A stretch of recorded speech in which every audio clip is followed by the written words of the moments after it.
With the border crisis happening in the United States, one of the key groups of people dealing with the worst consequences of the massive amounts of illegal crossings into the country are ranchers close to the border. We went to Maverick County, Texas, and spoke with some of these ranchers who showed us the damages they've dealt because of the immigration policies under the Biden administration.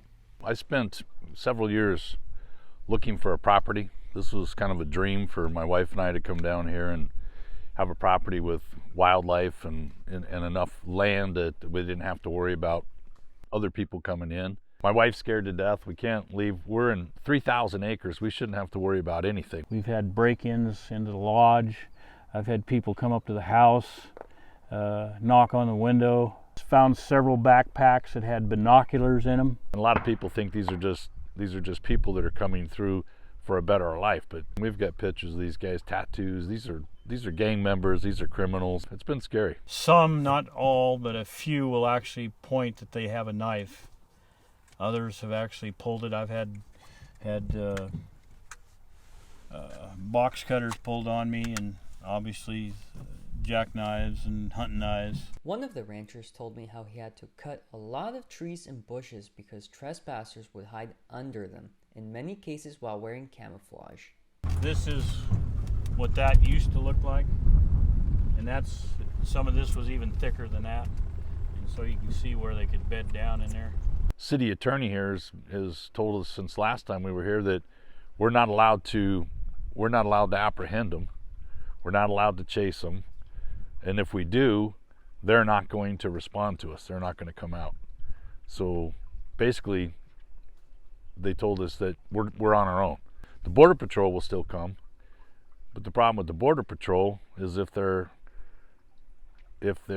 not from Mexico, and I can't remember the other three countries where they allow the plea, but they just release them. They take them, process them, and release them into the United States. So anything that we do is for naught. You know, we go through and put ourselves at harm to apprehend them and try to slow this down, and all they do is just turn around and release them.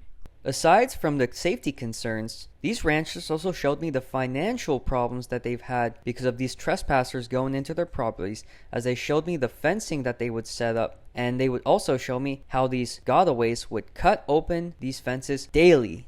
Every day I have to check the fence. You know, like today there was a new hole cut in the fence, and pretty much all of the fences has holes cut in it, so the integrity of the whole fence has been compromised. Right now we're at just over $400,000 beefing up the fence.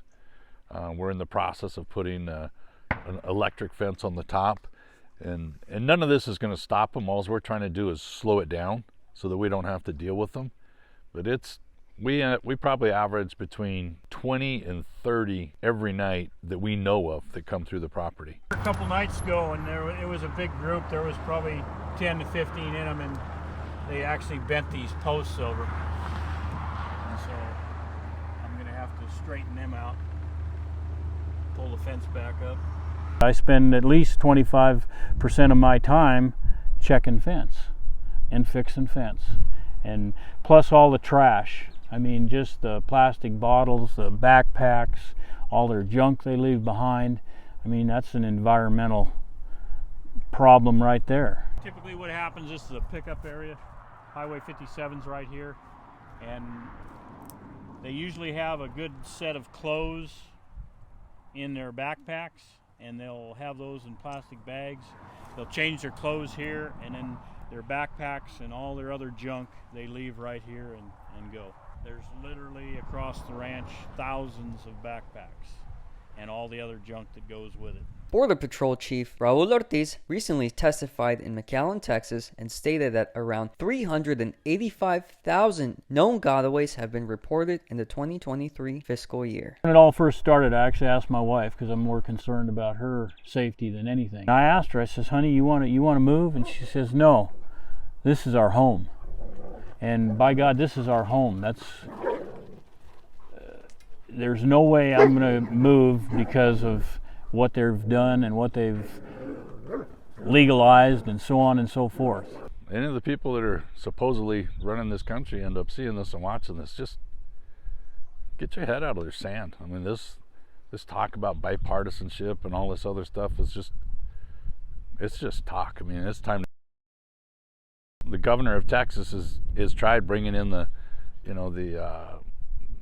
National Guard, and they just get shut down by the president, and it's ludicrous. I mean, in a matter of days, they could solve this. They'd save lives. They'd save millions, billions. They'll save billions of dollars. Quit wasting our tax dollars on this.